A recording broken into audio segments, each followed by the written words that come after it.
welcome. Really my pleasure to have you join me this afternoon at this session organized by the Institute. We have the honor of having with us Dr. Martin INDYK. Martin is the Vice President and Director of the Foreign Policy Program at the Brookings Institution. Previously, he founded the Savant Center at Brookings, and he's also a Brookings Senior Fellow. He served in the U.S. administration. He was ambassador to Israel twice. Before that, he was a special assistant to President Bill Clinton, and also Senior Director for the Near East and South Asia at the NSC. He was also Assistant Secretary of State for the Near East from 1997 to 2000. He actually comes from Australia originally, and he has a bachelor's in economics from Sydney and a PhD in international relations from the ANU. Ladies and gentlemen, I give you Dr. Martin INDYK. Thank you. Thank you very much. Since only the Kuwaiti ambassador has his coat on, I'll ask dispensation to take mine off. And now I can give you approval to take yours off.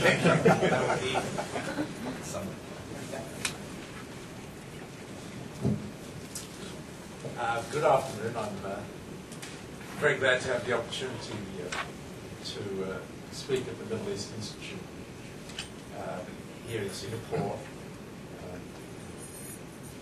I actually have, in my lifetime, set up two Middle East institutes, the one within the Brookings Institute, another freestanding. So I'm very glad to see that Singapore is engaged in this effort to, as the chairman reminded me, he came to see me a few years back when we were first setting up the institute. So I'm very glad to see that it's now established and building its position here in Singapore.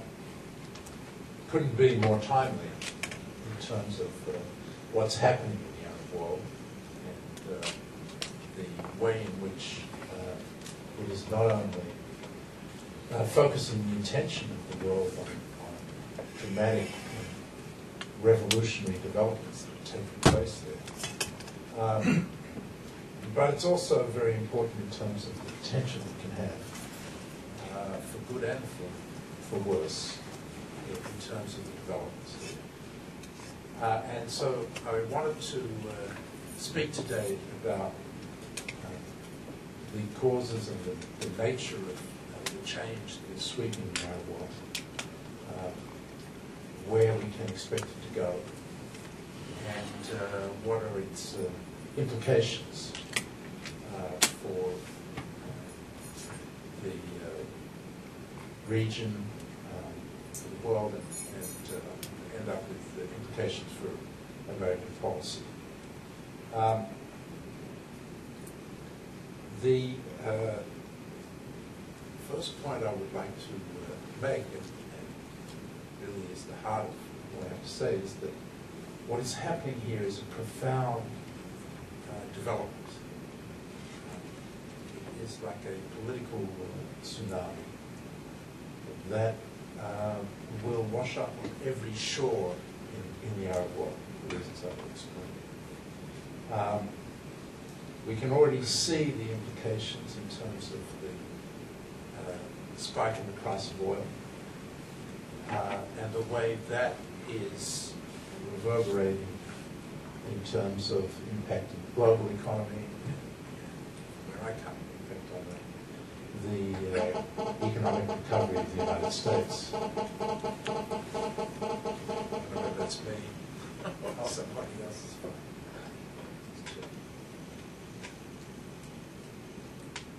It's not me.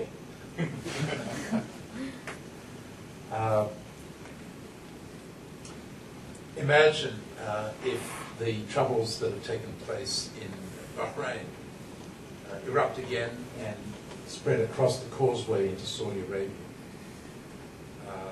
What that could do to the price of oil and what that could do to the global economy. if Jordan, instability in Jordan, turns that country into a launching pad for attacks on Israel, or if a blow-up in Gaza generates a dynamic that leads the Israeli army to move back into Gaza, the Egyptian army facing popular demands from the Egyptian street, acts in a way that could lead to the abrogation of Israeli-Egyptian history.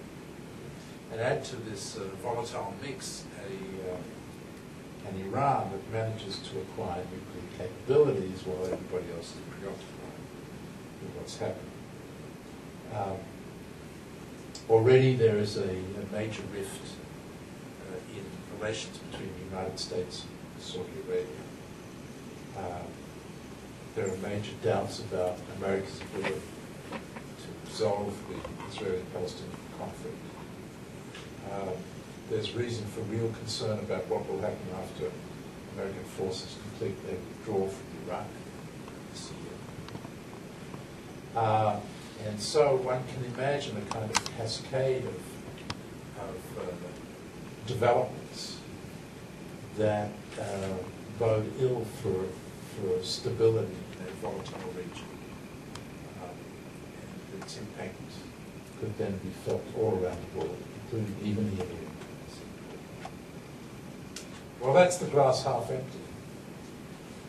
There is a glass half full, and I'm a glass half full kind of guy, so I prefer the more optimistic scenarios.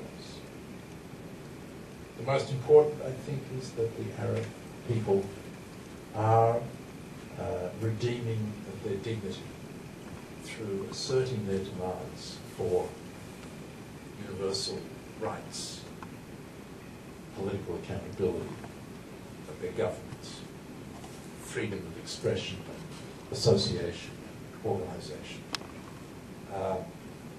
And if they succeed in building governments that are more accountable to their people, those states will be more stable over time and more committed to pursuing peaceful relations with their neighbours and with the world. And that, given the volatility of the region, I think can be a very positive development over time. But we really are at the beginning of this process, and we really don't know where it's going. It's uncharted waters. I mean, we've seen revolutions take place in other parts of the world. We can draw some lessons from what's happened in Eastern Europe, Latin America. But the Middle East and the Arab world has its own unique characteristics. We've never seen anything like this before. And so it's very hard to predict what the course and outcome will be.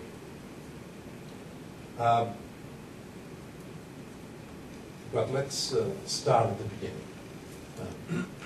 Why now? I don't know of anybody who predicted that the revolutions would take place in Tunisia and Egypt at the beginning of this year. If there was somebody who did, they certainly haven't come forward to claim their perspicacity. Now, in a way, that's surprising, because all of the factors that generated this explosion were well known. Those of you who've studied the Middle East would have been aware of the youth bulge. For at least a decade, analysts have been focused on the fact that in every country in the Arab world, over 50% of the people are under the age of 30. And in just about every Arab country, the unemployment rate amongst those people under the age of 30 is around 25%. In a place like Saudi Arabia, with all of its vast oil wealth, it's 27%.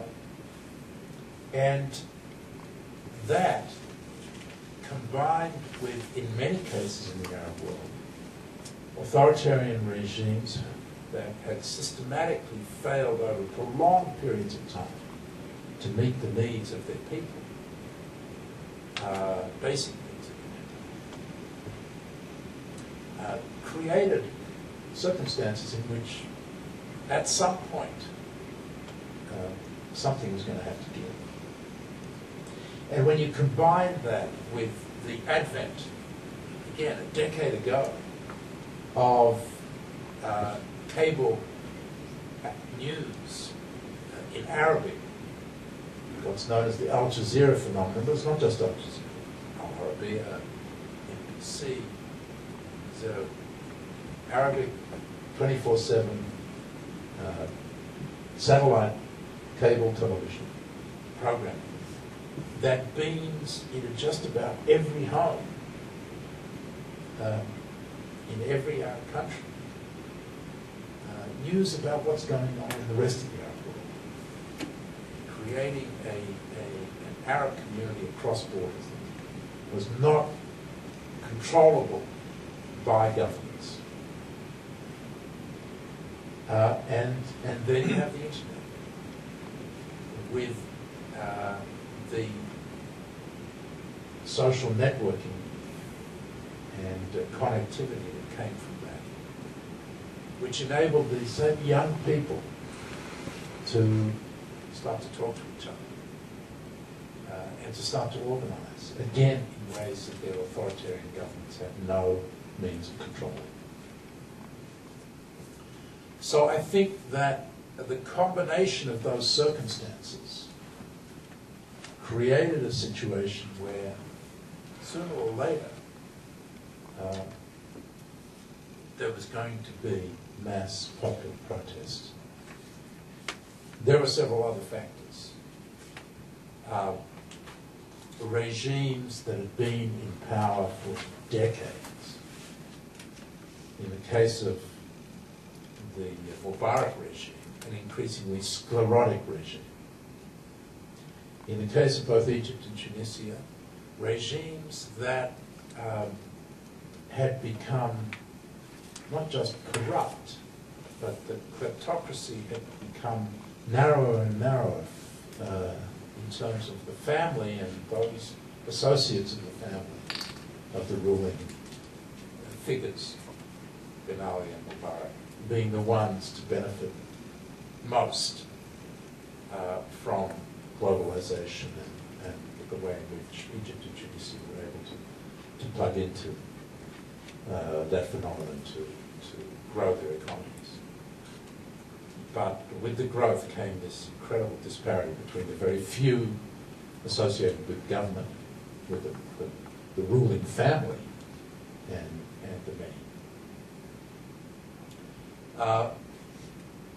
And there was one other ingredient, I think, which was critically important. And that was the balance of fear, the psychology of the revolt. I actually think that this first registered in the minds of people across the Arab world when they saw how quickly Saddam Hussein's regime crumbled in the face of American invading army. That was a big revelation to people, that what appeared to be this almighty, powerful regime that had struck fear in the minds and hearts of all Iraqi people could just disappear overnight. And of course, I think Arabs pulled back in horror at the chaos that then followed. And so it didn't translate into a feeling that at that point that their leaders were leaders with feet of clay. But when it happened in Tunisia, when this fruit seller in a village that nobody else had ever heard of set himself on fire because of the injustice and repression of the Tunisian security services, and people came out to demonstrate. And within a few days, the regime was gone. That had a powerful impact. And I think, I can't remember, I think people tied it back in their minds to what happened with the Saddam Hussein regime. If these feared regimes could simply disappear like that, it changed the balance of fear in the minds of the people. And that's what created the circumstances in which Egyptian young people, already having organized protest movements,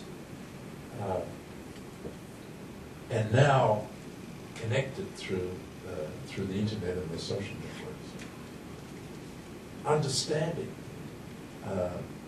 that peaceful, non-violent protest was a critical tactic for the success of their efforts, then poured out into the streets of Cairo and Alexandria. The revolution in Tunisia was important because it sparked the revolution in Egypt, but the revolution in Egypt is profoundly important in terms of the next question, which is where it goes next. Because Egypt is the largest, militarily most powerful, culturally most important country in the Arab world. 1 in every 4 Arabs is an Egyptian.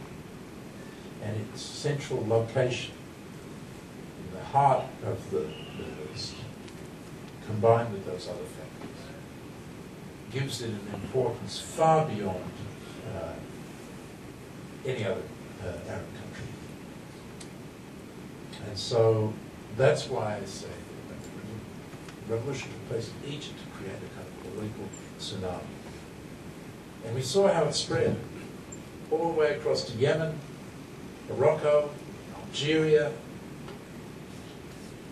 About that time, the president of Syria, Bashar al-Assad, gave an interview to the Wall Street Journal, which said, what happened in Syria? Very cockily, well, guess what?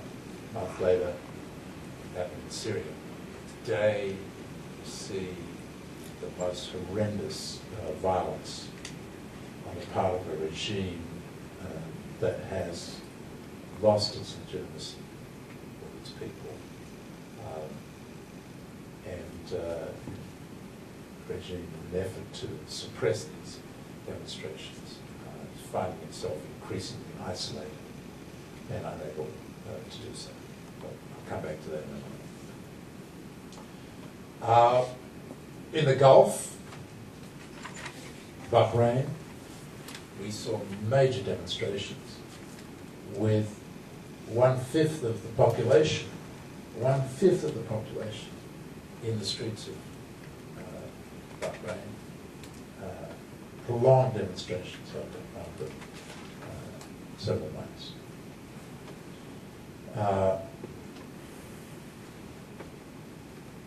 So I think that the first point I would like to make is that because of the way in which it's developed, it is very hard to see how this is going to affect every country in the Arab world. There are very few that are left that haven't suffered the major demonstrations.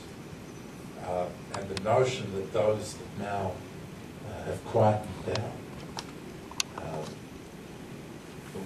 have dodged the bullet and will not face the demands from their people for more accountable government is an illusion. I would say a dangerous illusion.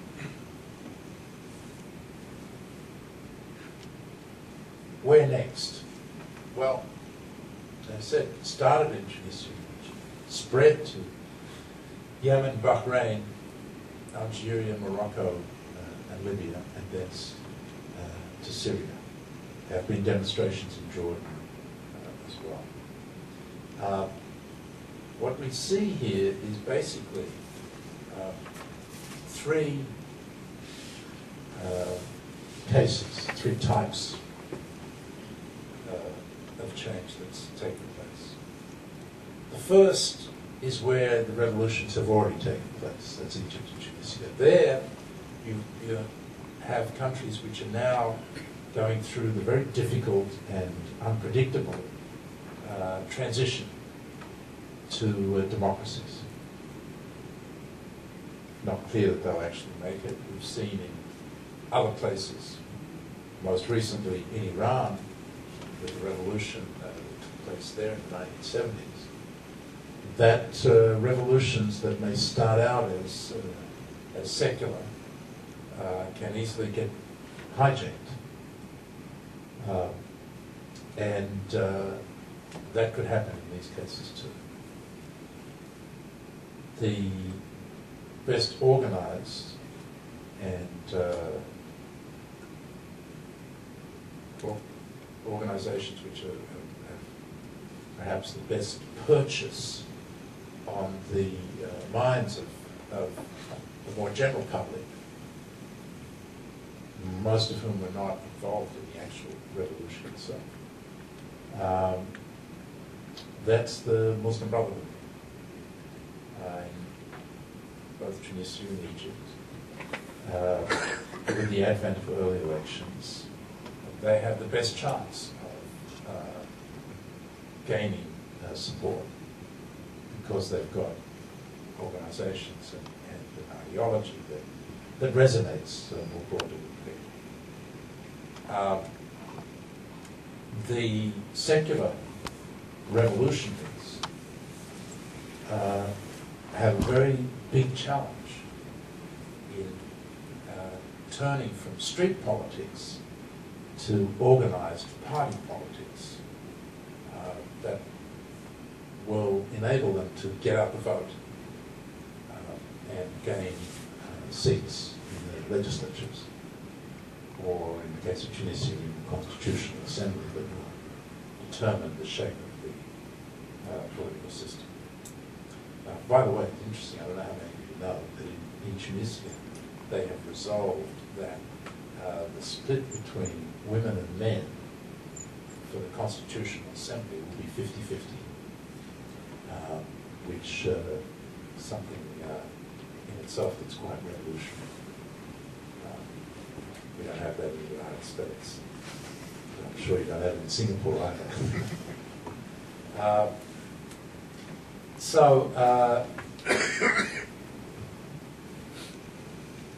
That challenge of organising politically now is a very big one for secular revolutions. I think at last count there are 35 political parties preparing to contest the elections in September in Egypt. And that is the way it normally goes with democratic transitions. If you've been out in the street and you've overthrown the regime, you feel that the people are with you. And therefore, why shouldn't you have your own party as well?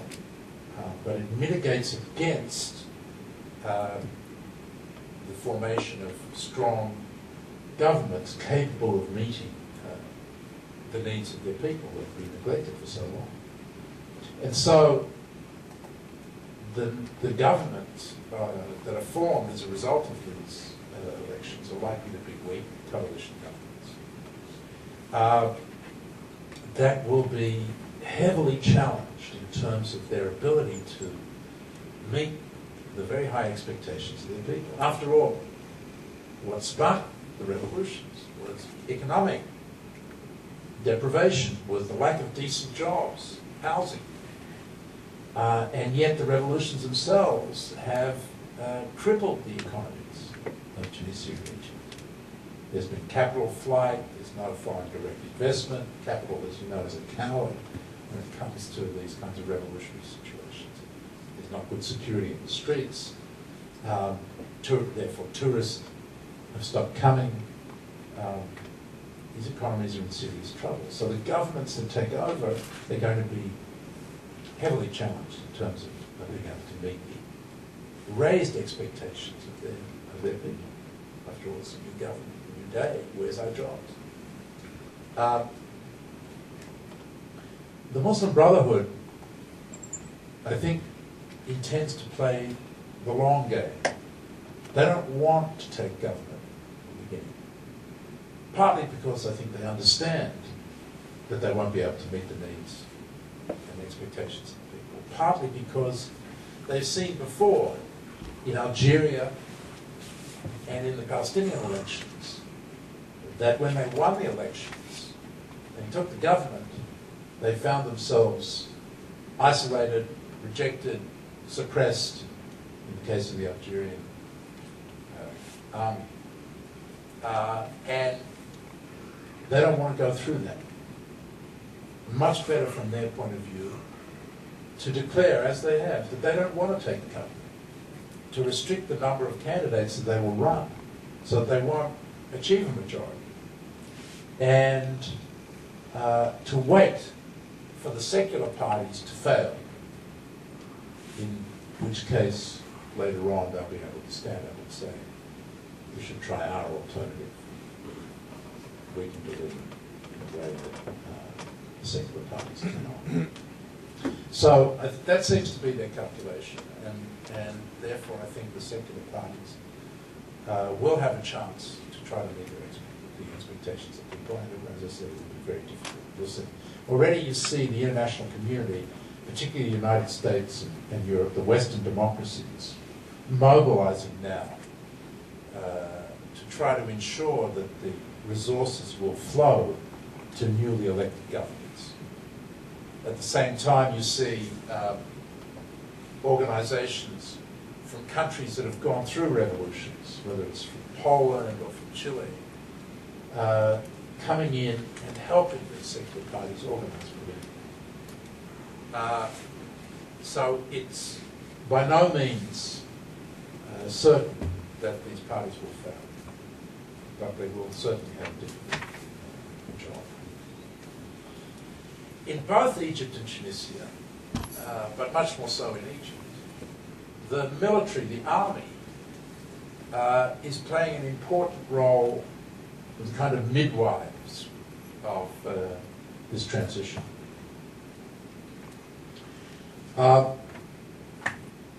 Some people are kind of cynical about this and say what's really happening is that the military is taking over. But I don't think that is in fact the case. Neither in Egypt nor Tunisia does the military actually want to be the government. They seem to want to get out of the way of politics as quickly as possible. I have a friend in Cairo who says that you can tell what day of the week it is by turning on the radio when he gets up in the morning. If the opposition, the revolution, youth are making demands, it must be Monday. And if the military are rejecting the demands, it must be Tuesday. And if the youth are declaring that there's going to be a demonstration on Friday, then it must be Wednesday. And if the military council announces that they've capitulated to the demands of the demonstrators, then it must be Thursday. And that is the pattern. For instance, Mubarak, the military promised Mubarak that he would not be prosecuted. It was part of the deal. He's being prosecuted. And he may well be executed because of the demands of the people, not because of the political force. they do have a very real interest in national security affairs and a very real interest in protecting their own purposes. And that's what they will do. In the national security arena, they have no interest in Egypt. The military has no interest in going back to war with Israel. And so, you know, the foreign ministry can declare that Rafah is going to be opened up to the border between Gaza and Egypt. But the military have made sure that no males between the age of 18 and 40 can cross into Egypt without a visa. And good luck with those visas. They have an intense interest in preventing a blow-up in Gaza that could bring the Israeli army back into Gaza and lead to demands of a popularly elected Egyptian parliament to abrogate the peace treaty with Israel and go back to war. That's very likely to happen in the newly elected Egyptian parliament. But the consequences for the military is, number one, they'll lose their $1.3 billion a year in military assistance from the United States. Number two, they'll lose all of their military equipment and spare parts. It's entirely American-equipped army. And number three, they go back to war, they'll lose. They're not ready to fight a war with Israel. More importantly than all of that, the border with Israel is the least of their problems. They've got problems with Libya, they've got problems with the Sudan, they've got problems with Ethiopia, the headwaters of the Nile. The last thing they want is conflict with Israel. And so you will see them, I believe, operating to ensure that this process does not get out of hand. Now, it still could. One could well imagine that if the Palestinians were to launch their own freedom movement that was peaceful and non-violent, with thousands of people demonstrating in the West Bank, and some incident occurs, and the Israeli military opens fire, that can spark major protests in Egypt. And, the popular elected Egyptian parliament could introduce legislation to abrogate the treaty. So it's not exactly completely under the control of the Egyptian military, but to the extent that they have an interest here, it is an interest in maintaining stability. And the fact that the army stayed out of the revolution, in fact, told Mubarak that he had to go, has left the army in a position to protect the national interests of the state. Tunisia, the military is much smaller and less influential, but they're more or less playing a similar role. The second basket of countries are those that are now going through the revolutionary stage. That's Libya, Yemen, and Syria.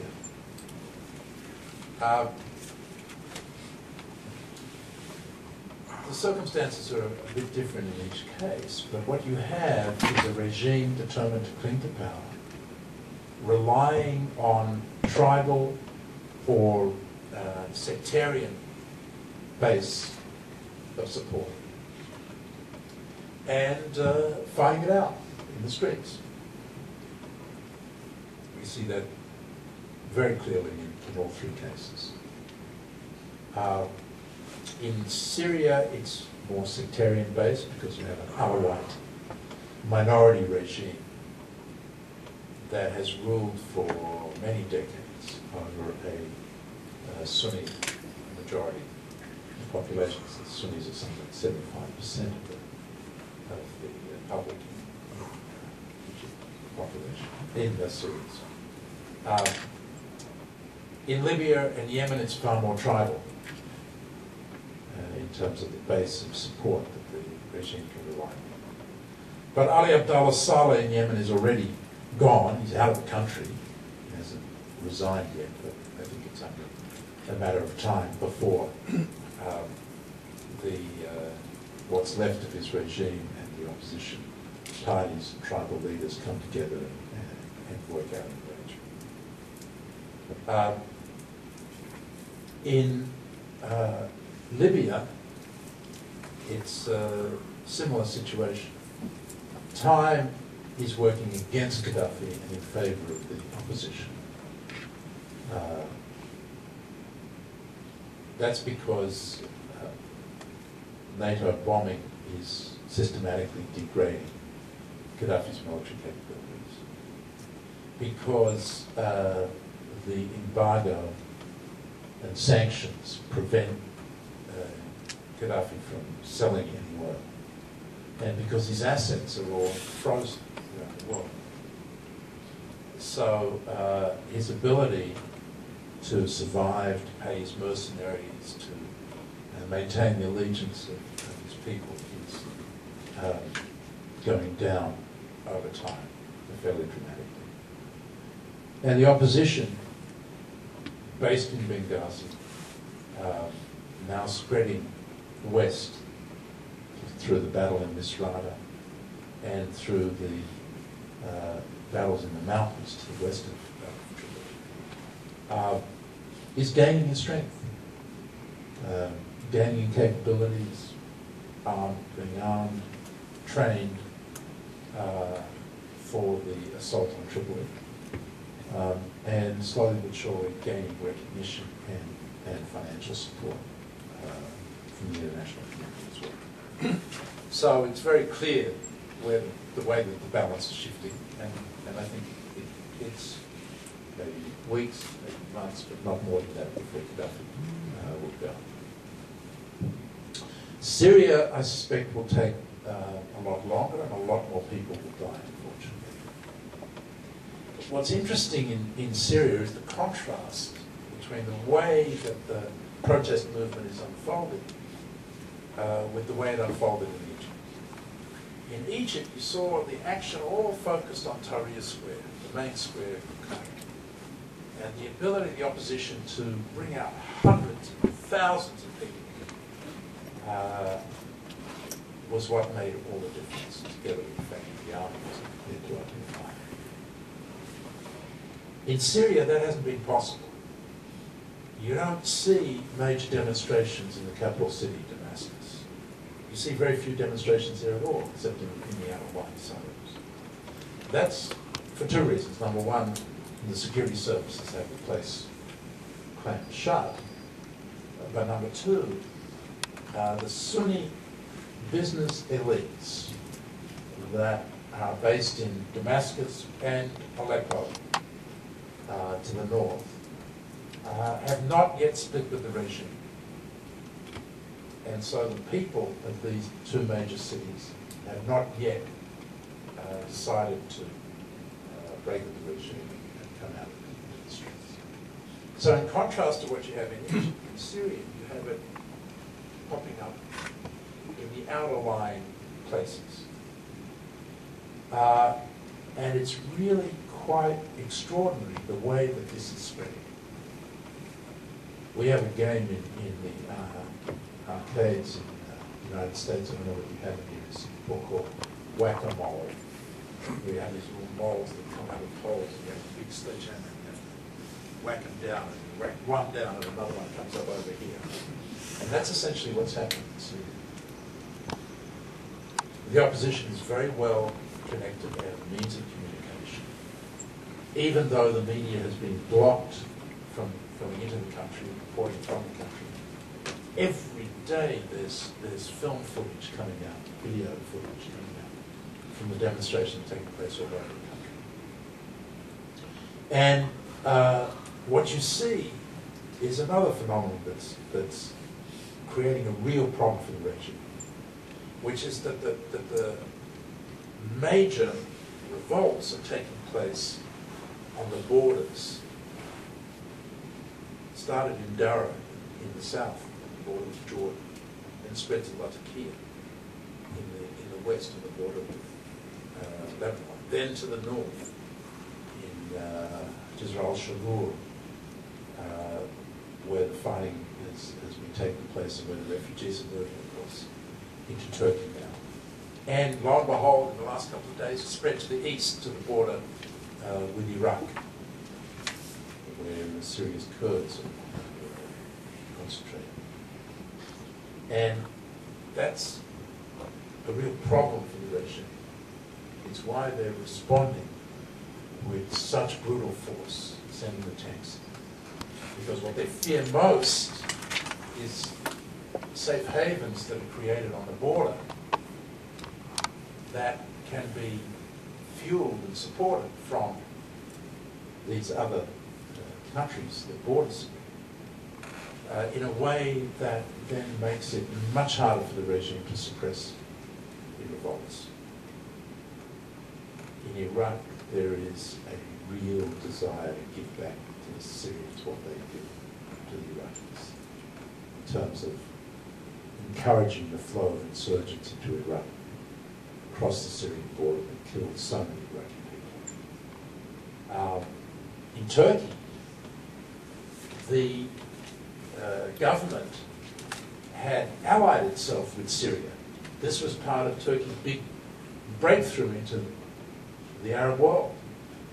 But now the Prime Minister has broken with Assad, condemned his actions. And with all these thousands of refugees coming across the border, the Turkish government is warning Syria that they will move into Syria to create a safe haven inside Syria for these refugees. And if they do that, we will have the first instance of military intervention in Syria. But it will create a real problem for the Syrian government. And they will have to decide if they're going to take on the Turkish army. I don't think so. Assad is faced with the classic dictator's dilemma at this point. He's promised all manner of reform, but hasn't implemented it. If he starts to implement it now, it will be dismissed as not serious. And the revolutionaries will see that he's weakening, and so they will demand more. If he uses force, which is what he's doing in large measure now, he will only fuel the anger of the people. And you see it, how it's spread all over the country. And the brutality and thuggishness of a regime that can take a 14-year-old kid and torture him and then return his body to his parents with his genitals cut off. Gives you a sense of what the regime is capable of, but the outrage that it is now generating amongst its people. And so, as I said, I think in this case as well, it's only a matter of time before the Sunni business elite breaks with the regime. The longer it goes on, the more economic difficulties Syria will face, and the more those Sunni business elites will come to them. They're better off breaking with the regime. The other critical factor will be the military. And already we've seen, last Thursday, a crack in the military, with officers leading their troops in a mutiny in the north. And those were Sunni officers. Some of them were shot on the spot by Alawite generals. And this is now fueling a kind of sectarianism that could see the military crack apart as the Sunni break with the Alawites within the military. Our third possibility is that the Alawites will turn against Assad as well. Rather than to go down with him, they will ally with the Sunnis to prevent sectarian warfare from breaking out and basically force it to go. That may be wishful thinking on my part, but it's also possible. So, that's in terms of the countries that are revolutionary state. I confidently predict, parentheses, none of my predictions have ever proven right when it comes to the Middle East, but I confidently predict that all of these regimes will be gone sooner rather than later. So then you've got Egypt, Tunisia, Libya, Yemen, Syria.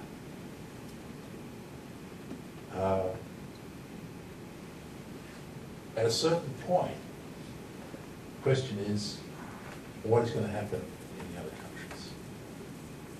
Particularly what is going to happen in the kingdoms, the sheikhdoms, Morocco, Jordan, Oman, Kuwait, the United Arab Emirates, Qatar, and the big one, the really big one, Saudi Arabia.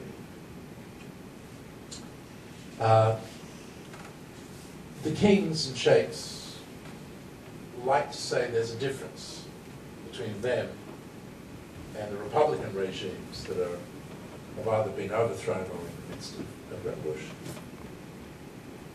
And there is some truth to that. They have greater religious legitimacy in some cases. Morocco and Saudi Arabia, the ruling families, have connection to the Prophet Muhammad. Saudi Arabia, the custodians of the two holy mosques, Mecca and Medina. That gives them religious legitimacy. Of course, in the case of Saudi Arabia, there is an alliance between the royal family and the Wahhabi clergy. There's also tribal legitimacy.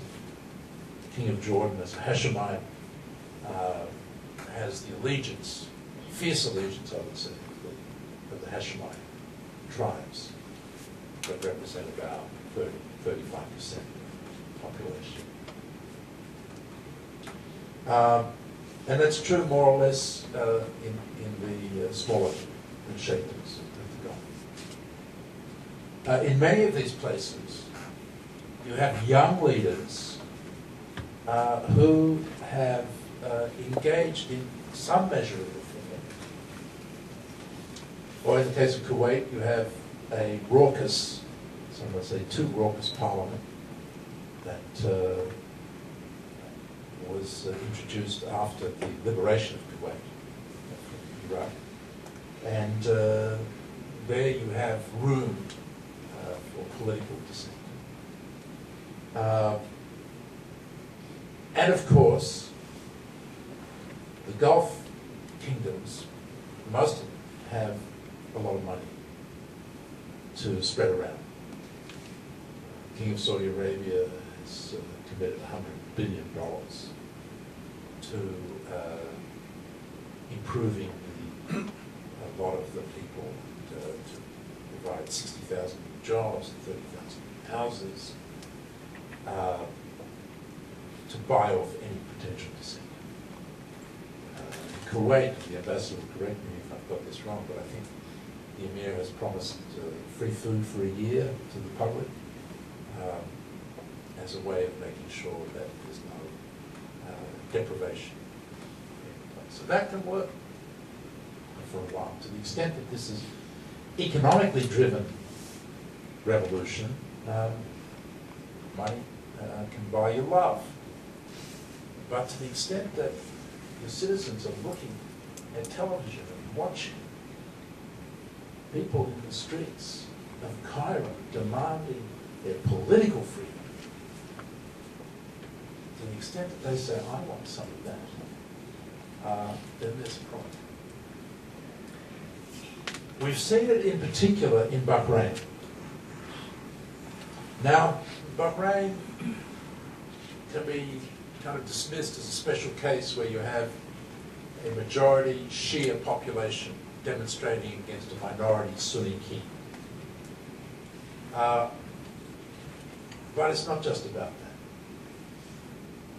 that. and the way in which Saudi Arabia moved in to suppress the demands for political freedom in Bahrain, and to clamp the lid down tight and close off the pressure valves, arrest all of the opposition leaders, prosecute doctors for treating the wounded, is creating a circumstance there where I think sooner rather than later it will blow.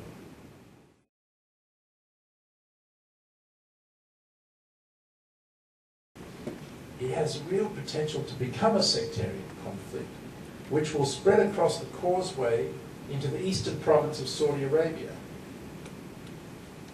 which happens to be where Saudi Arabia's Shia minority is concentrated. And guess what? That's where major oil fields of Saudi Arabia are also located. So one can imagine that there is potential there for major instability. In Jordan and Morocco and Oman, the kings and the sultan have faced serious protest. But each one of them has promised widespread constitutional reforms, particularly in Morocco, where the king had already established, his father had already established political parties. And that is setting these kingdoms and chiefdoms on the path towards constitutional monarchies over time. That, I believe, is the only sensible way forward for these kingdoms. And it is the best hope for stability for them. But, surprise, surprise, the Saudi royal family doesn't agree with me. And they don't think that political reform makes sense. And they are strongly opposed to it. They made clear their views when it came to Bahrain by sending their armed forces. And now they're extending membership in the Gulf Cooperation Council to the kings of Jordan and Morocco. Kind of strange thing in terms of geographic integrity. But makes sense if you're trying to form a club of kings and sheikhs, especially if you're trying to prevent political reform from taking place, because membership comes with certain financial benefits and certain strict political strings attached. And this is why I said at the beginning that there is now a major rift between the United States and Saudi Arabia, allies for years, all the way back to the pact struck between President Roosevelt and King Saud, which was essentially a pact in which we got to export, to develop the oil fields and export the oil, and they got to be left alone. That compact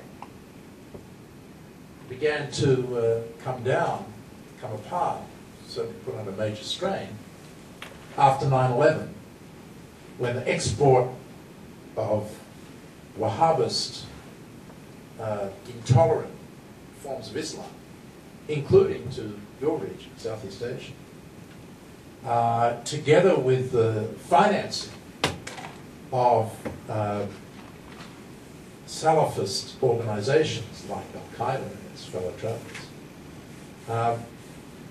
and the fact that I think more than half of the perpetrators of the 9/11 attacks on the United States were Saudis, created a certain amount of tension in the relationship. But we got over that. Now, the King of Saudi Arabia looks at our President, Barack Obama, and says, you know, what you did to Mubarak, you're going to do to me if I head down the road of reform. And so I can't trust you anymore. We rely on you for our external security, but you become a threat to our internal security. And we're going to look east. China, Pakistan, India, Turkey, whatever. And so what's shaping up is a major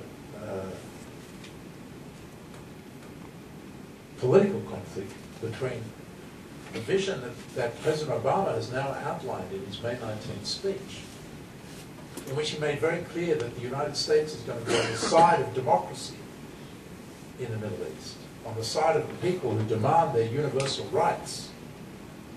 And the Saudis made it clear that they're not going to buy on to that agenda. And the initial tussle is over Bahrain and what will happen in Bahrain, where we're pushing the king and the crown prince to get serious about political reforms and reaching a compact with the opposition. And the Saudis have a problem with that. In other places, we're cooperating. In Yemen, we both have a common interest in trying to prevent chaos from taking hold there, and Al-Qaeda having free hand to develop its operations on the border with Saudi Arabia. In Egypt, potentially, because of the Saudi desire for stability there, they may come in and help financially with the new government. We'll see. But overall, we have a situation in which the pillars of America's position in the Middle East have either dissolved or are shaking. The dissolution was in Egypt, where Mubarak had been our ally for 30 years, a royal ally for 30 years. He's gone. And we're not sure what will replace him. We used to have Iran as a pillar, and it's in the 1970s. And now the Saudi pillar is not really a pillar anymore. Iraq is not clear whether Iraq is going to be in the Iranian camp or the American camp once we withdraw. And so across the region, it's a very uncertain time for the United States. And our failure to move forward on the Palestinian issue in any credible or meaningful way just raises further questions about our credibility, combined with our apparent inability to prevent Iran from moving forward on its nuclear program. So it's a volatile and tumultuous time in the Middle East. We're in completely uncharted waters.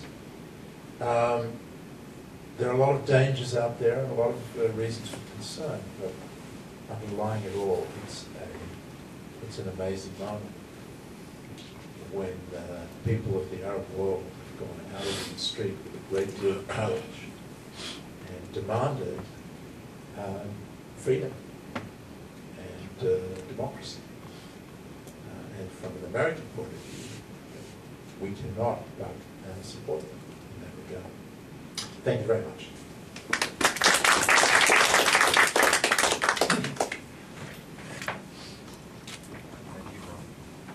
Thank you, Martin. We have almost an hour, if you wish to take it, for questions and answers with Dr. INDYK. Can I open this to the floor? Dylan? Hi. Oh. If you could just identify yourself before you ask your question. Hi, my name is Dylan Bond. I'm a researcher at MEI. First off, great talk. Thanks for coming. We really appreciate it. Second, I'd like you to elaborate somewhat. You talked about these two different camps, or if we're talking about Egypt and Tunisia and its differences between Libya, Yemen, Bahrain, Syria. But I wanted to know if you could elaborate on why nonviolent social mobilization was extremely effective in the cases of Tunisia and Egypt, but hasn't been as effective in the cases of Libya, Syria, Yemen, Bahrain? This is obviously a very huge question, but maybe some implications or some ideas on that. Thank you. Yeah, I think there's a lot of unknowns here about the nature of the organizations that were able to mobilize the people. I think the conventional wisdom is this was all spontaneous. Well, it wasn't. Particularly in Egypt, it wasn't. There had been, for some time, a growing protest movement amongst the youth that got a major spur from the way in which the Mubarak regime dealt with the elections that had taken place a year earlier. The almost total suppression of opposition parties had gone so far in terms of removing any hope that there might be some chance of political change, that I think the young people at that point started to move. Some of them had been trained in non-violent techniques, demonstrations.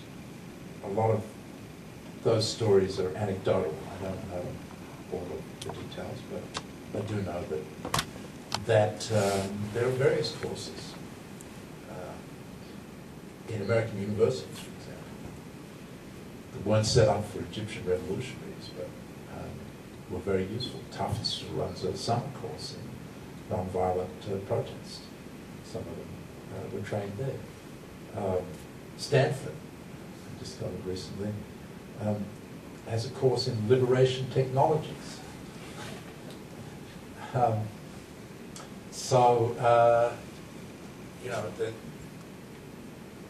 Google plays a very important role in terms of helping dissidents avoid internet controls.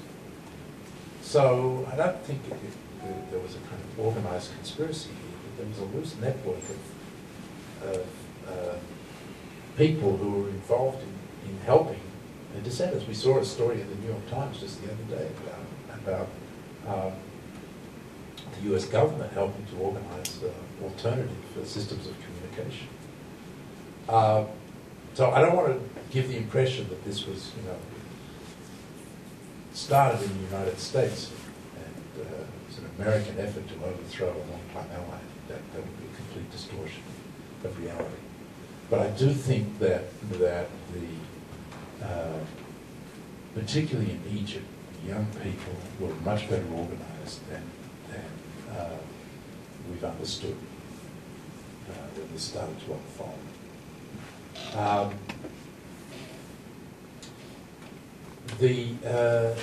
You asked about what's the difference in Libya, Yemen, Bahrain, Syria. I think Libya is just a very different case to any of the others because you didn't really have a civil society, you didn't really have institutions of governance,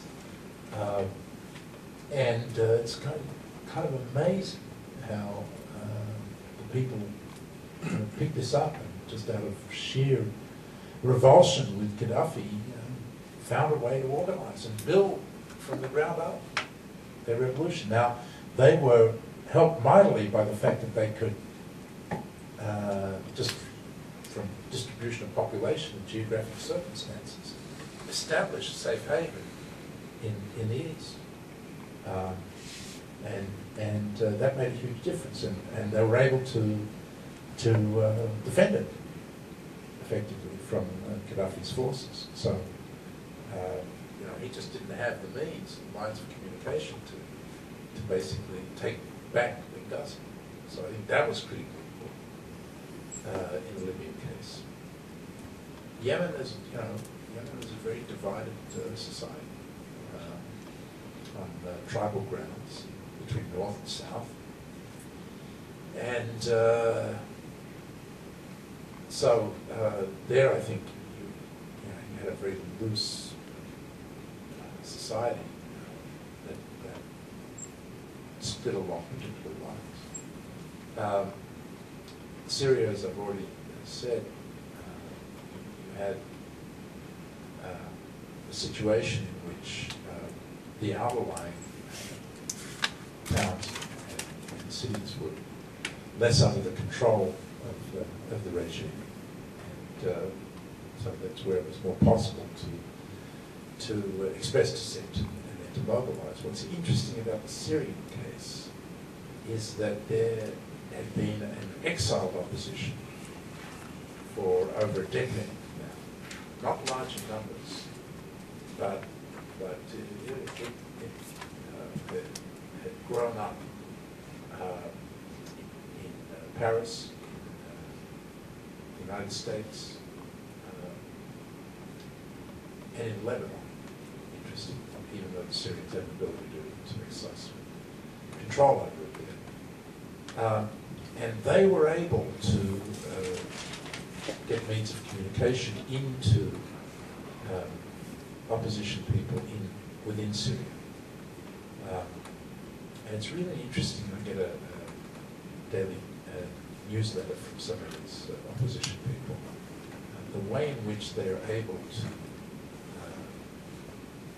get out to the international media these video clips every day, another 10, 15 of them, and report on what's going on, connect the media to eyewitnesses, has really, I think, made a difference, not just in terms of spreading the word, but also externally, but also internally. And what's, I think, one of the critical tipping points that we see now is that with the battle on the Turkish border, you've got a lot of media now pouring into Turkey and able to interview eyewitnesses across the border, and in fact crossing the border into Syria and interviewing people there. So we're getting a lot more reporting on what's happening.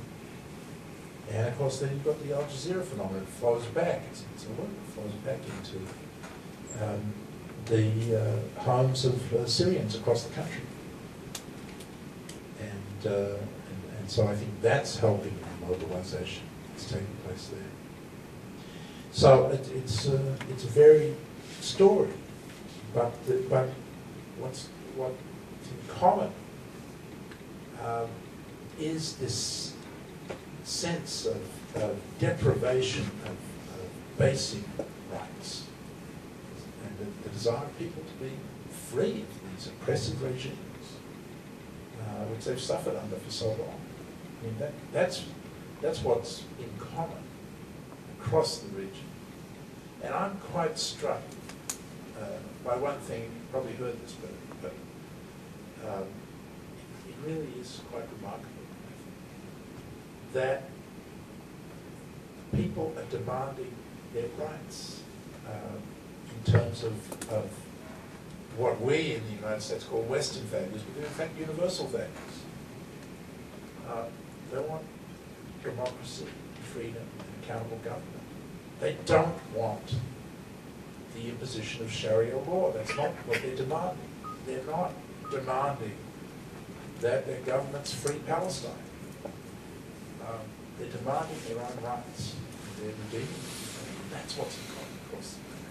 That's what's so infectious and so problematic for the regimes, because they don't have an answer to those demands. In terms of these authoritarian regimes, the kings and sheikhs do. They have the ability to make them look. And I hope they will.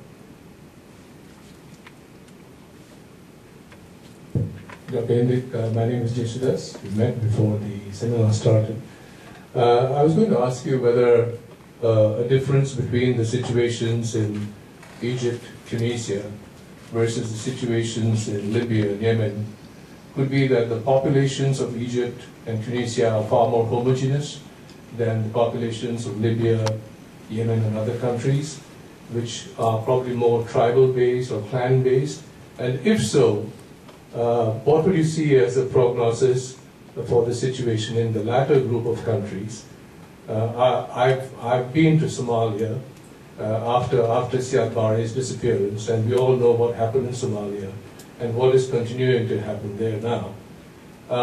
Is it possible that a situation like that, where the disappearance of a central despot, dictator, or a central authority will lead to long years of fighting just between the tribes and the clans? And if so, I would say that the situation is not going to be in any way conducive to a stable Middle East. Okay. Yeah, I think there's certainly that risk. More likely, as I said before, in Yemen than I think elsewhere. Just because the tribes are so strong there. But even in Yemen, you see an effort by the leaders of the tribes and the leaders of the political parties to try to find a way to come together and fill the vacuum that will be left by Salah's departure. And so I don't see it that it's inevitable in any of these cases. Libya, I was really surprised, and I for sure thought that that's what you're going to see, descent into tribalism. But that's not happened.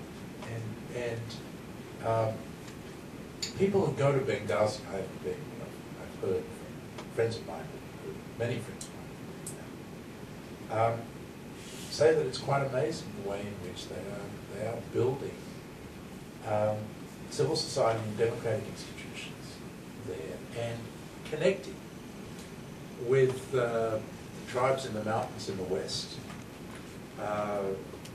and connecting with the Gaddafi's own tribe.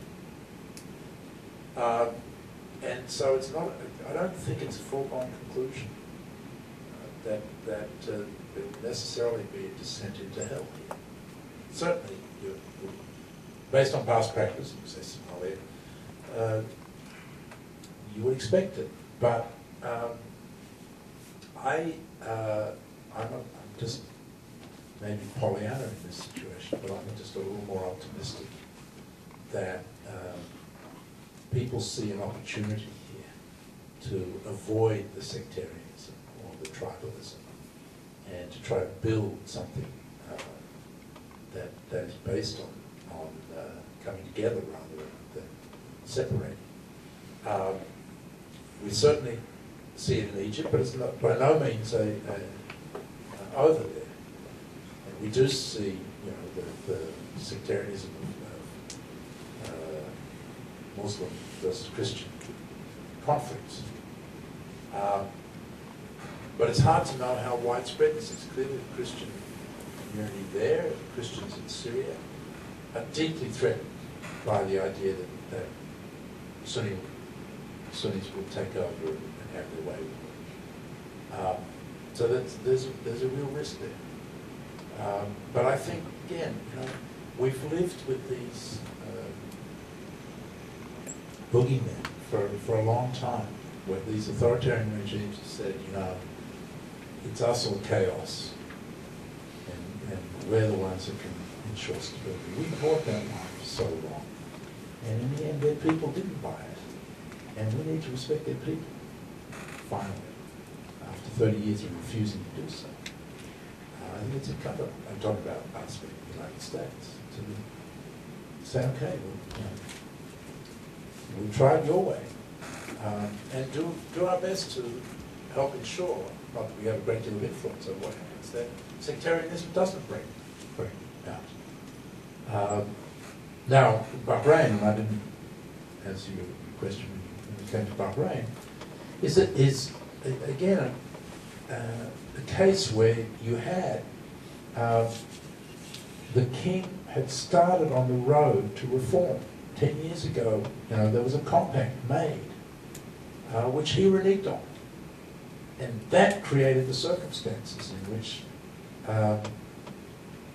people came out and demonstrated, and it did split on sectarian lines. There were some Sunnis in demonstration, basically Shias who were out in the streets. And that turned it into a very different contest than it needed to be.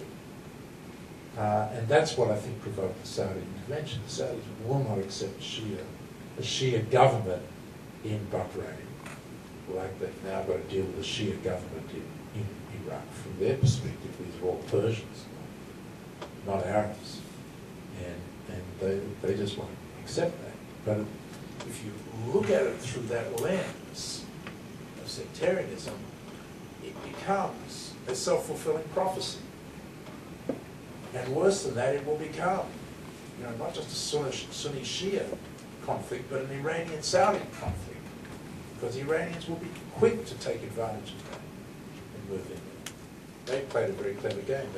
They used Hezbollah and the Iraqi Shia as their proxies for supporting the Bahraini Shias. But, they're waiting for the opportunity. It's a big prize for them. And so, what matters here is for the people to try to step back from that sectarian impulse and try to find a way to work together on a path towards political reform. That's what the Crown Prince of Bahrain wants to do. That's what the leaders of the Al-Wafaq opposition would like to do. Find a way to re-establish that contact. But with the Saudis and the hardliners in the royal family in Bahrain, and on the other side with the Iranians and their proxies, making it very hard for these guys to come together. It's by no means clear how it's going to develop. So I worry most about Bahrain, ironically, more than because of the consequences of a real sectarian blow in the Gulf, where all the oil is I think very real, and it's a mistake to simply say it's not going to happen there. It's different there.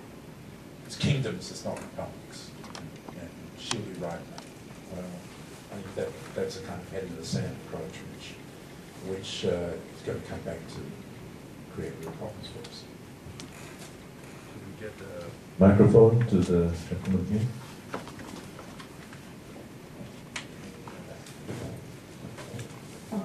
Dr. Martin, my name is Mong Sik Chun. Thank you for the very insightful presentation. Can I just flip the question on the other side? I'm thinking in terms of, is there a hidden agenda, right, among the people? As what you have brought up, is that it's very sectarian and so on and so forth. And given Middle East politics is very, very complex, because there are a lot of sectors, factions, and what have you got. And all those countries that were so-called, that are in turmoil currently, the leaders has been viewed as pro-Western, or at least they are not anti-Western. So the popular movement, right, is it an anti-West agenda more popular movement? Because if they are more popular, then what is their real, demand? Because who is going to be the real leader? Will the extremists come in because of the Muslim Brotherhood? Will they come in? And if they do come in, the extremists do come in, like is in the case of Iran, where the Shah of Iran has been disposed of, and you come in with, the credit, right? Will that create more problem for the world? Thank you. I don't know of a single instance, maybe out there, but I'm not aware of a single instance in which any of the demonstrators burned the American flag. No, they're not burning now. But after they become... Yeah. No, but I mean, where it starts is important in terms of where it goes. And the demands were for, as I said, Western-style values, not Islamist demands. For sure, the Muslim Brotherhood was involved in the demonstrations. They did not push their demands at all, on the contrary. They tried in various ways. When the constitution was being amended in Egypt, they tried to have an amendment that said that the president could only be Muslim, and that was rejected. Didn't go. They had to back down from that. So even the most kind of simple demands are not easily achieved in these circumstances, because the mood is very different at this point.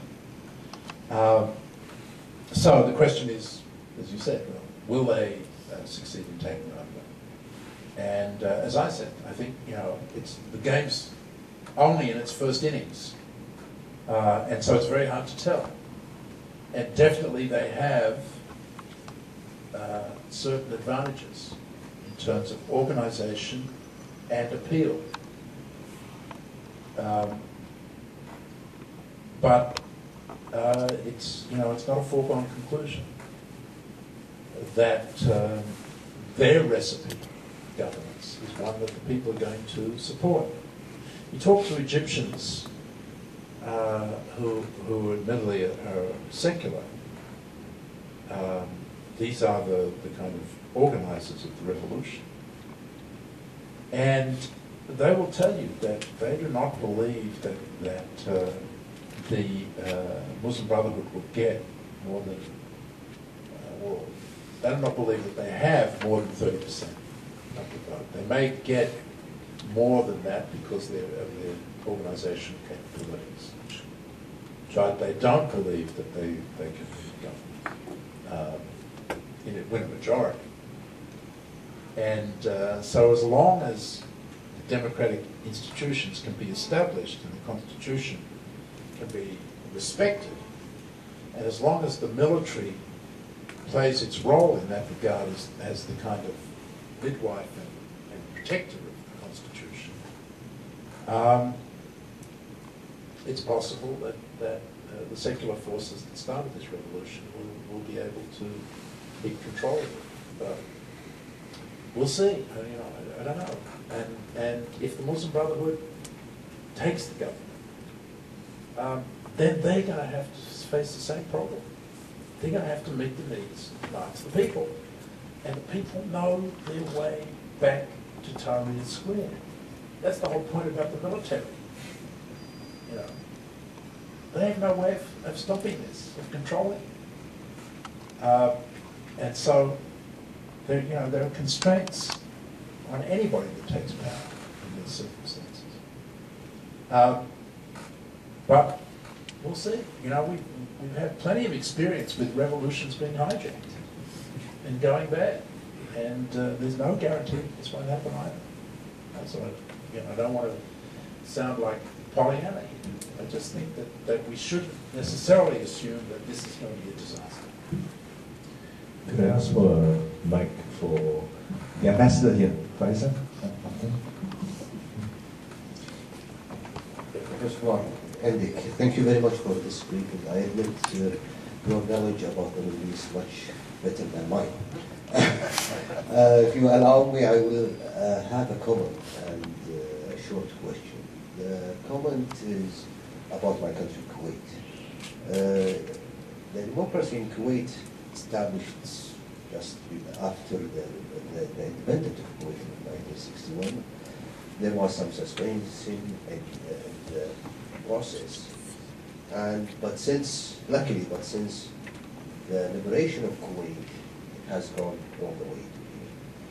The other thing, what we are feeling in Kuwait, that the people are not demonstrating or for more democracy or more liberalism, because we have plenty of media, plenty of freedom of speaking, and also it's not a matter of money. So even when the Emir give a 1 year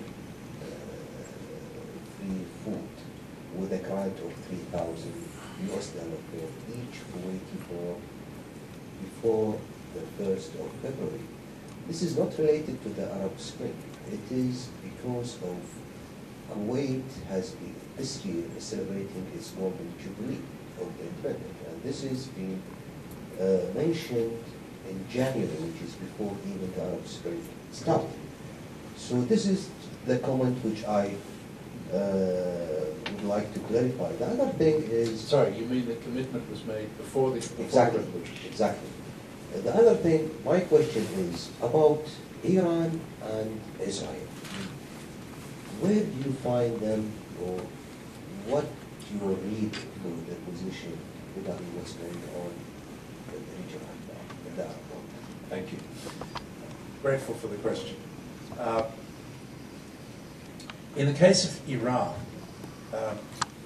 they would like everybody to believe that this is part of their revolution. This is their revolution spreading to the Arab world. I don't think any Arab believes that, but they keep on pumping this out. Of course, it's a little hard to make the case when you've suppressed your own people when they demanded the same rights. And when your forces are in Syria helping the Syrian regime suppress their people.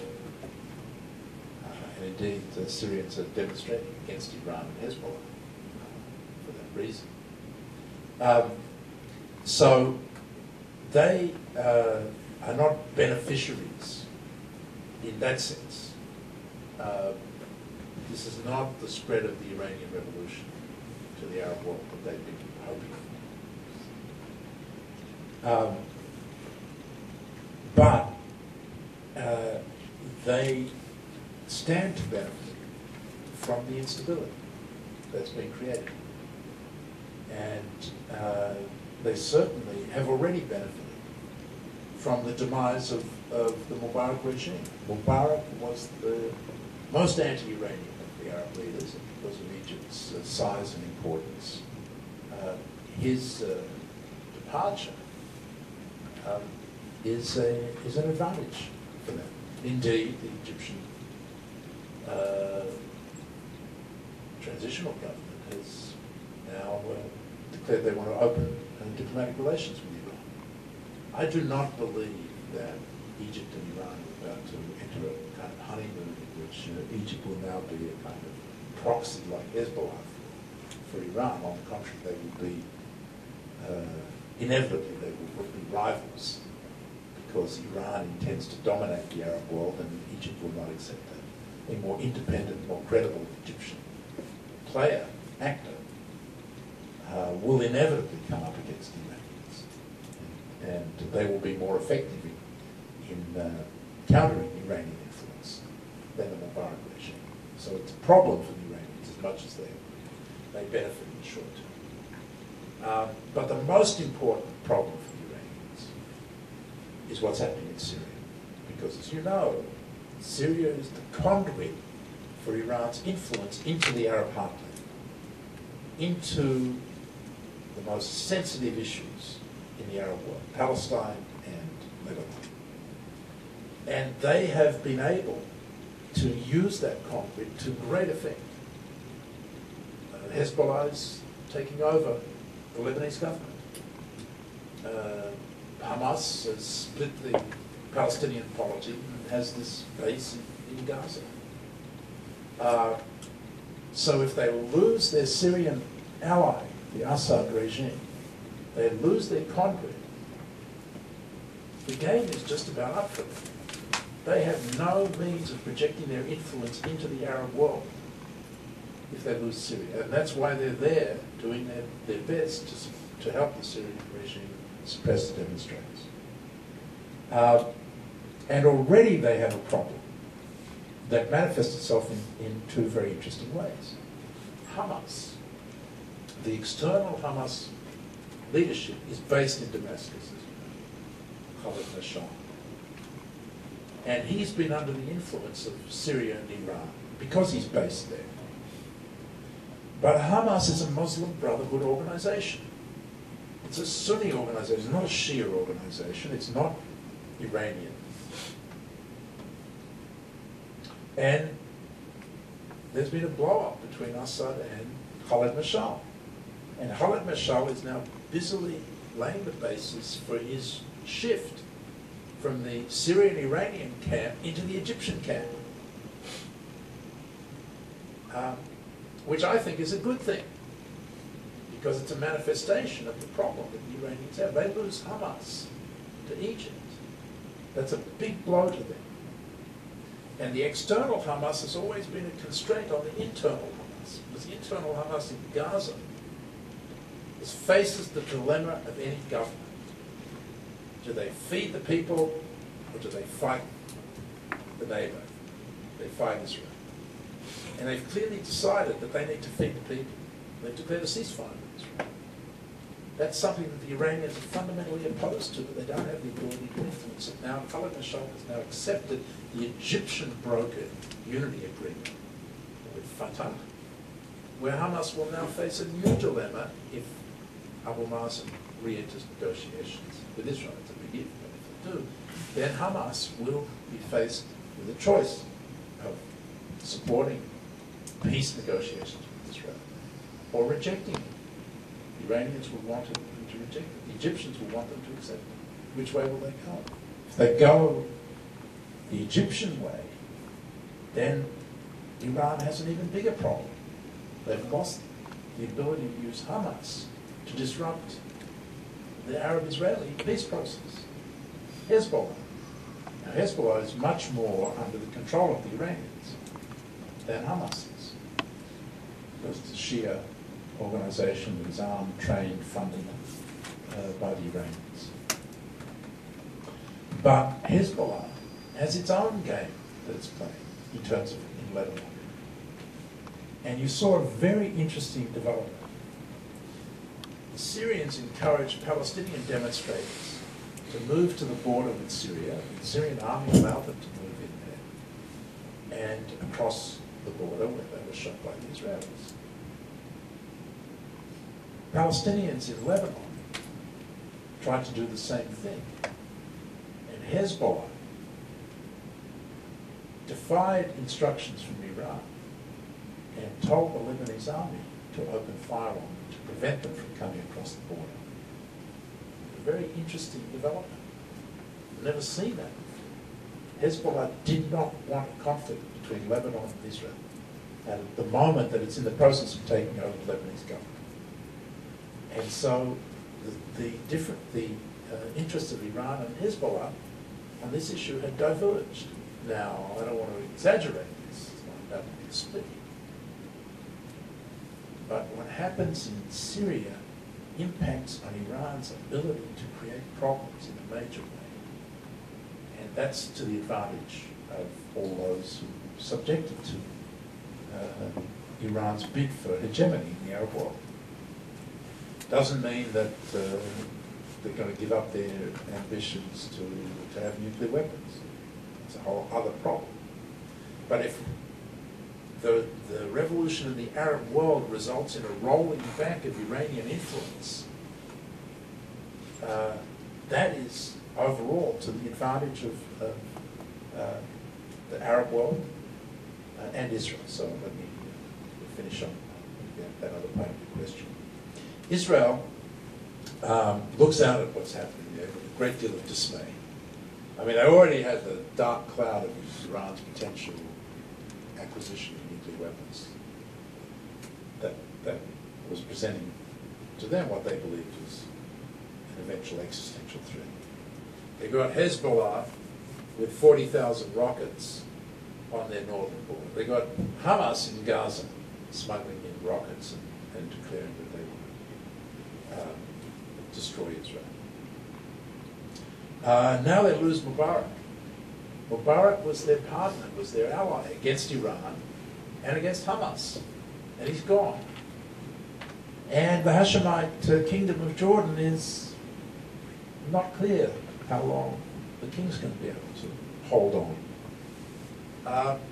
So suddenly, their whole strategy for securing themselves in the region is shaky. And that comes at the same time as the Prime Minister has a very troubled relationship with the President of the United States. He has a habit of doing this with presidents of the United States. With Bill Clinton too. So the circumstances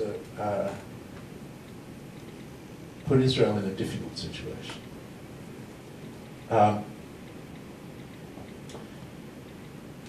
What are they going to do about it? Well, their first reaction is to just hunker down, circle the wagons,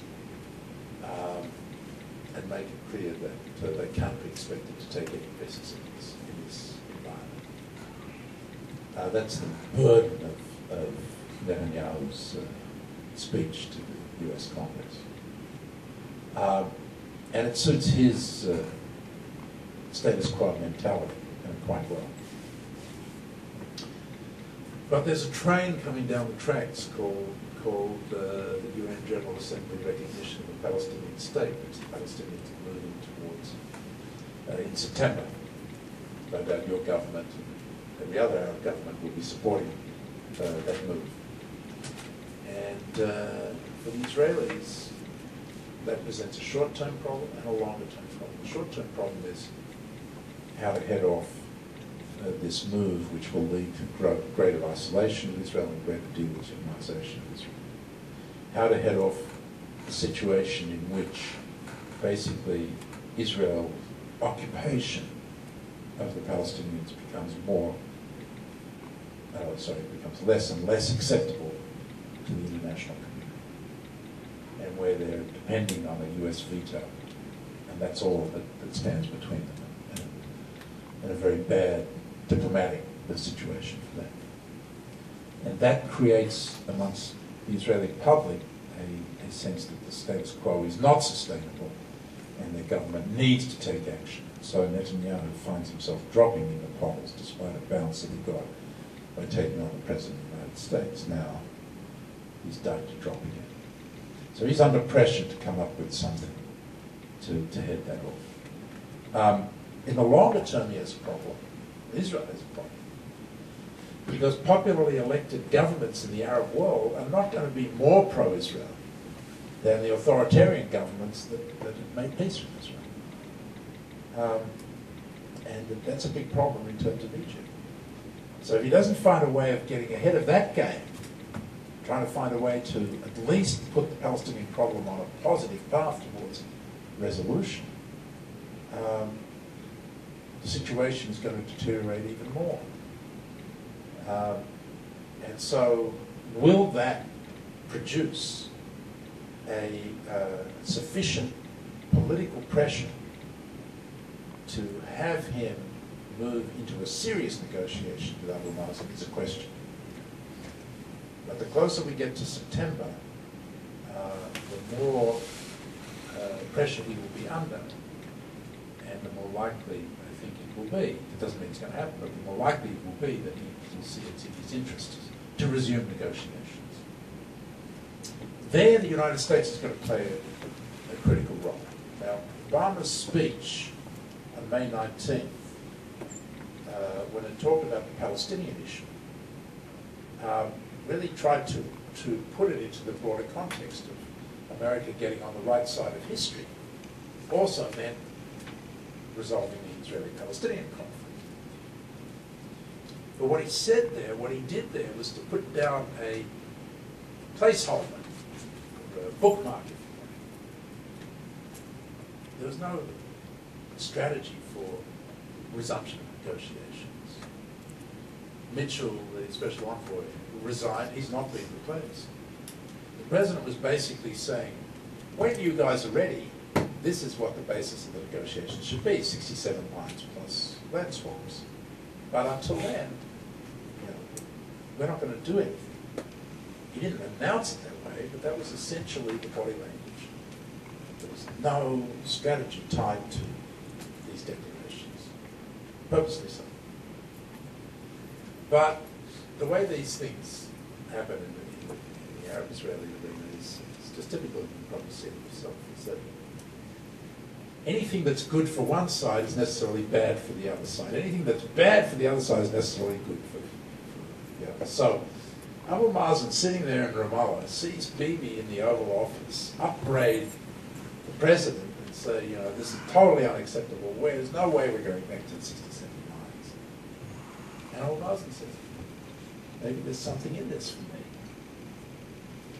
The president had offered him these same words a year ago, at the time of the UN General Assembly, and Abu Mazen had rejected them, saying it's not enough, I have to have a settlements freeze. Last week, he sent Saeb Erekat to Washington to tell the president that they would drop the settlements freeze if 67 lines became the starting point for negotiations.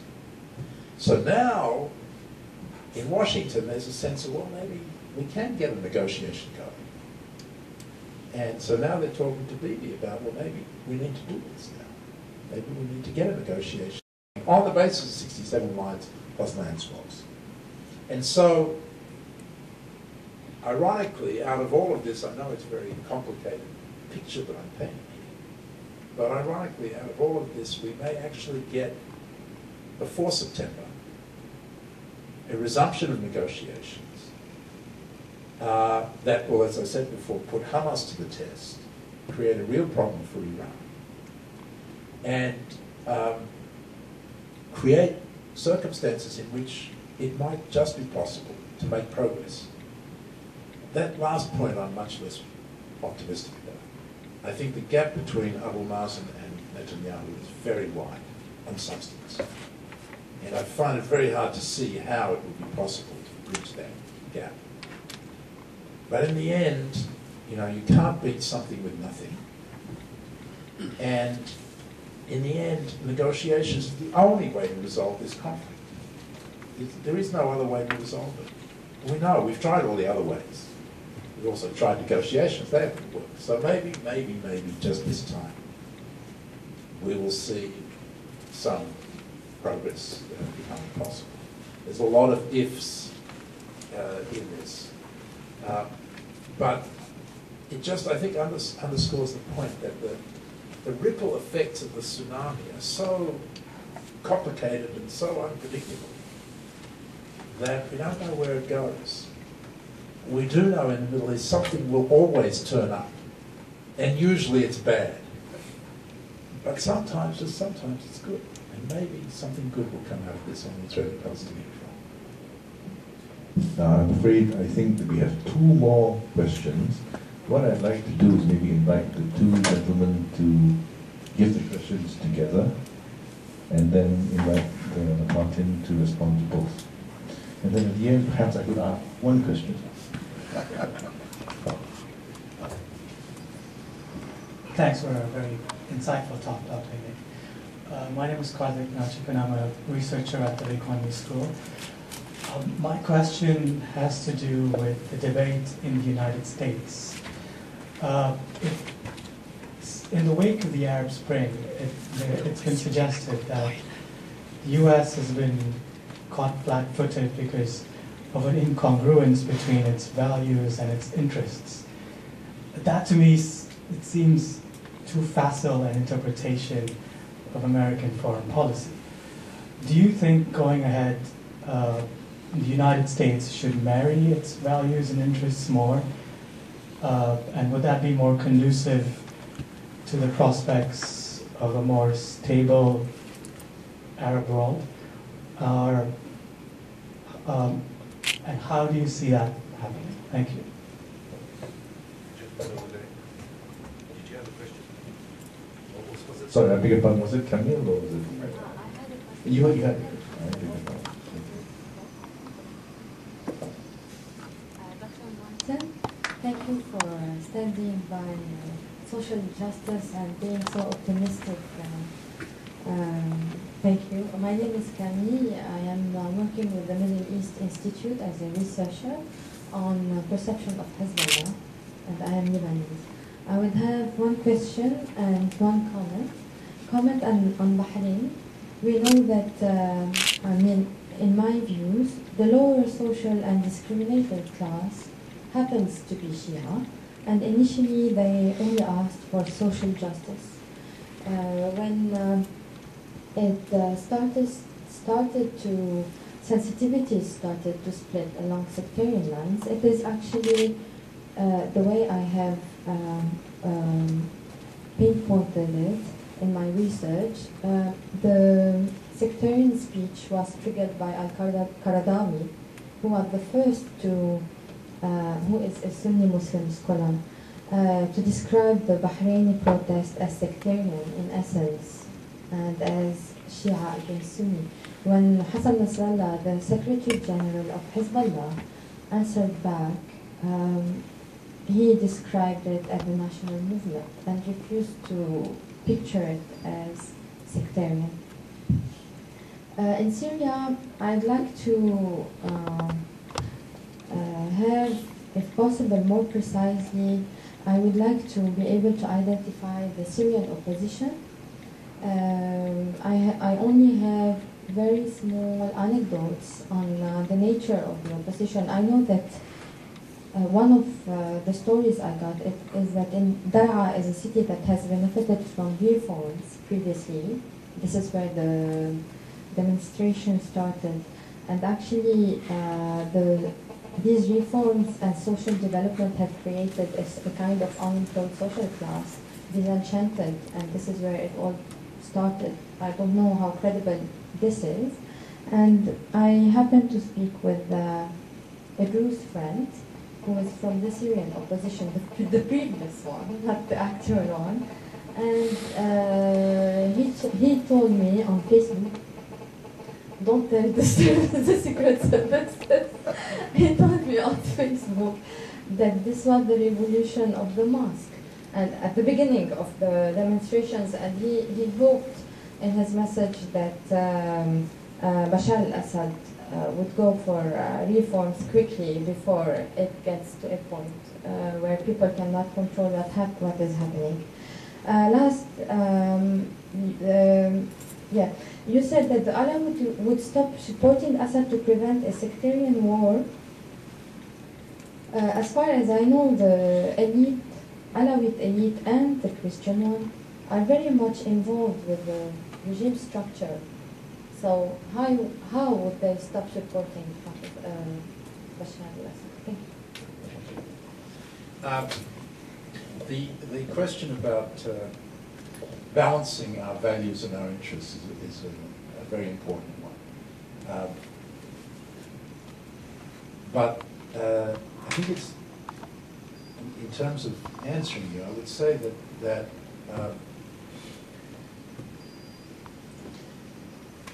for many decades, successive presidents, Republican or Democratic,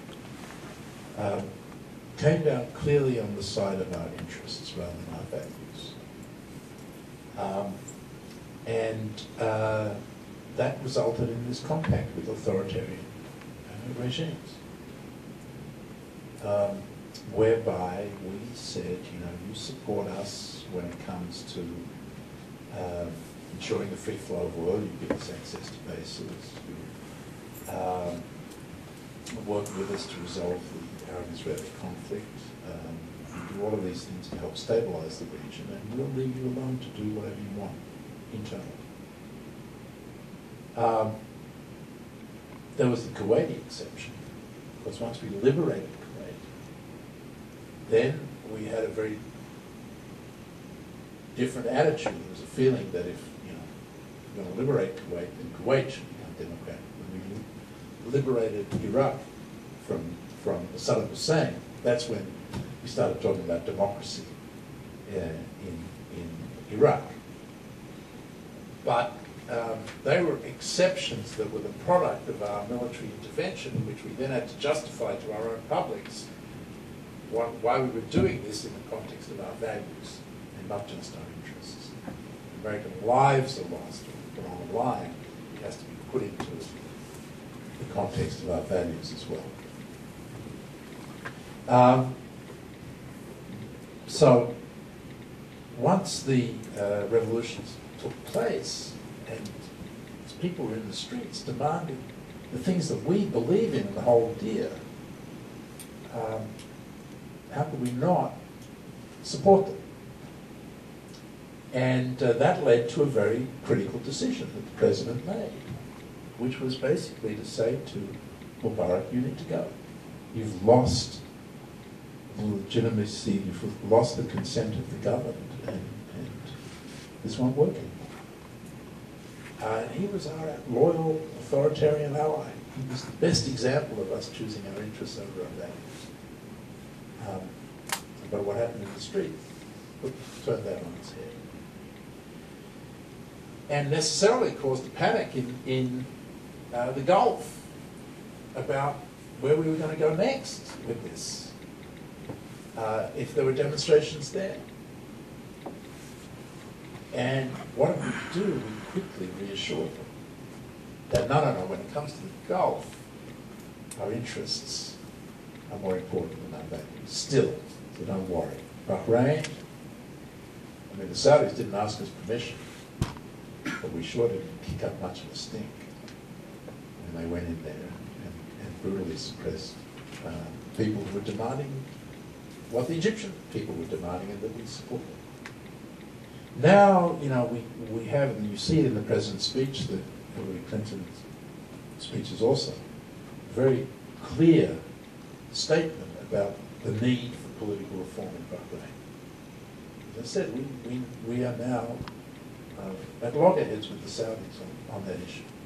So there has been a kind of shift. There's more, the balance, if interests are on this side and values are on this side, we're now kind of moving in the direction of values, even in the Gulf. But the President's speech was a real milestone in that regard. I mean, if you follow it, George W. Bush, for a moment there, started to push democracy after he couldn't find weapons of mass destruction in Iraq and he needed to justify the intervention according to our values.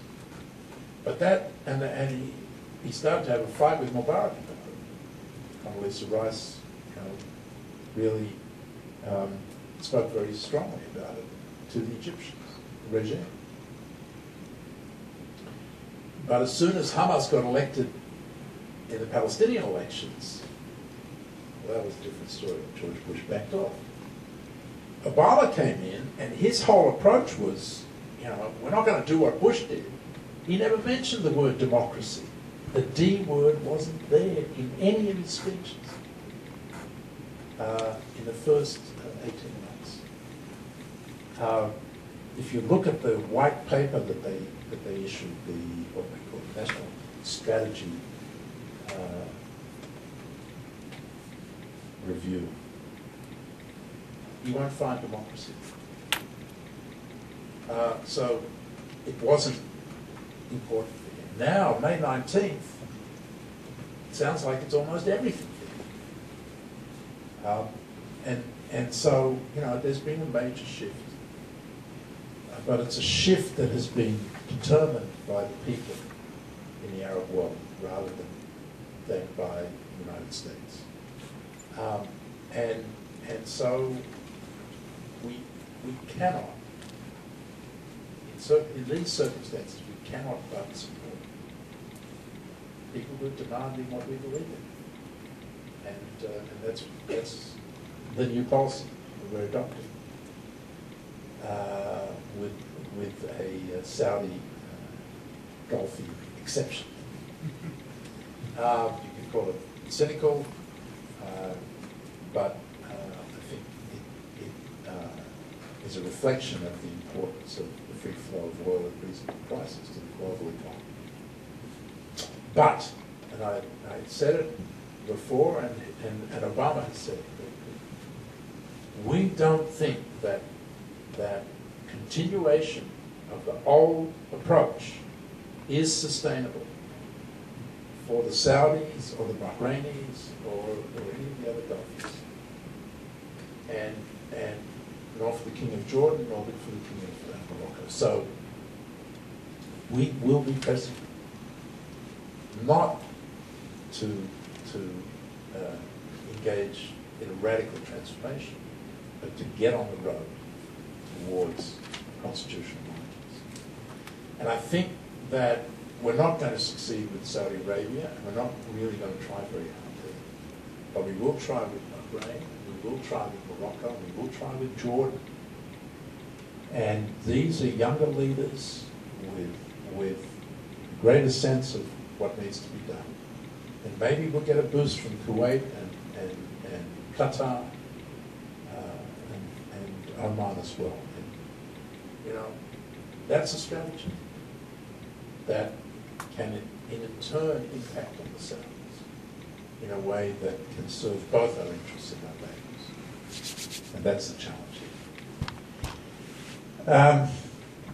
In terms of your observations, thank you for those. It's very interesting. Yes, the Alawites and the Sunni elites are very much tied up with the regime. But the question is, if the regime is going down, you know, what are you going to do? Are you going to go down with them? At a certain point, they each have to make a decision. And that includes the Alawites. It's not necessarily the case that they will stand by the Assads. They could seek to get rid of the Assads in order to preserve the community. And that's what I'm trying to suggest here. It doesn't necessarily remain monolithic in circumstances where they have an interest in survival.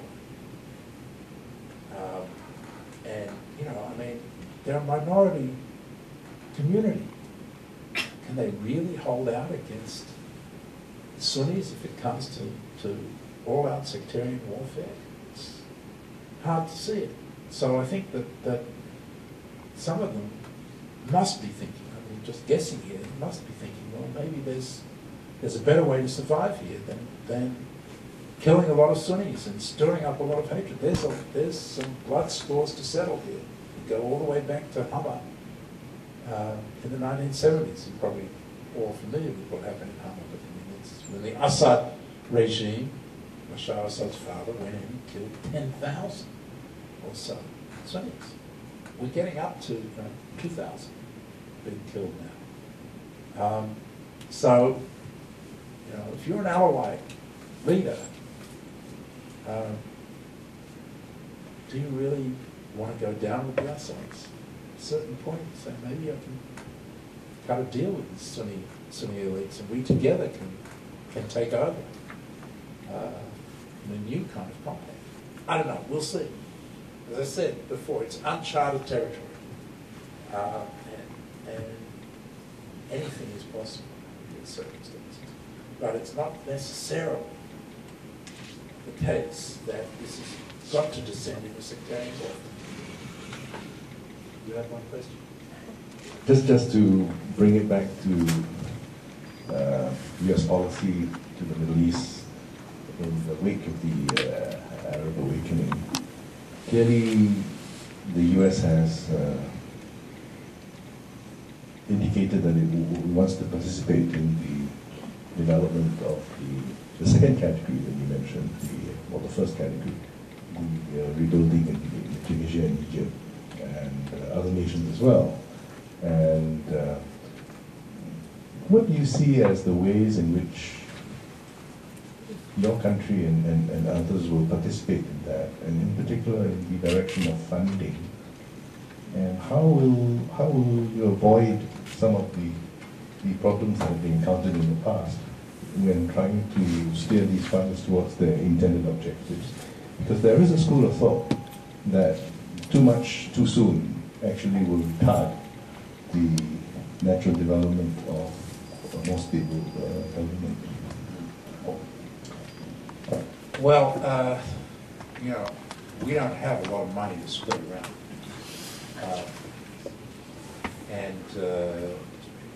Given the political mood in Congress in favor of serious cuts in spending, it's going to be very difficult to mobilize serious funds. And so that's why we're looking at debt forgiveness or reprogramming the money that's in the pipeline for Egypt, or generating new forms of loans, opaque guarantees for investors, insurance guarantees for foreign investors, American investors, that kind of thing. We're, of course, working with Europeans who also don't have a lot of money, and so they're prepared to do similar things. So they're talking about this $40 billion figure, but I don't think it's very real. But certainly we're going to be mobilising what resources and methods we can to help the Egyptian economy. The Gulf Arabs are going to be a critical player in this because they do have the money. The Qataris have talked about $10 billion. We don't have $10 billion. They do. What will the Saudis do? I raised this question already. We don't know. I think they have an interest, where the ambassador may have something to say about it, but I think the Gulf states have an interest in the stable Egypt because it's so important, as I said before. So maybe they will be willing to help out with this. Your point about too much too soon is an interesting one. And I think it's an important cautionary note because there is this sense of, my God, the Muslim Brotherhood's going to take over. We've got to come in there. We've got to do everything possible. But what are they going to do? They have to create jobs. How are you going to create jobs? You don't do that overnight. And so it's there can be some palliative assistance to the economy, but in the end, there's going to be much greater need for sustained foreign investment to create jobs. Free trade agreement, which would be politically very difficult, but something the Egyptians could really benefit from. That kind of thing is going to be important. So it's not going to be simple. No question about it.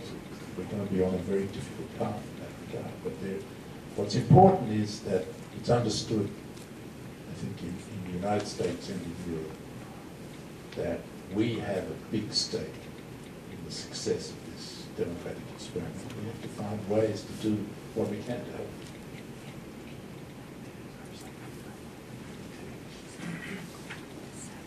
Ask you to join me in expressing our appreciation to Dr. Martin INDYK.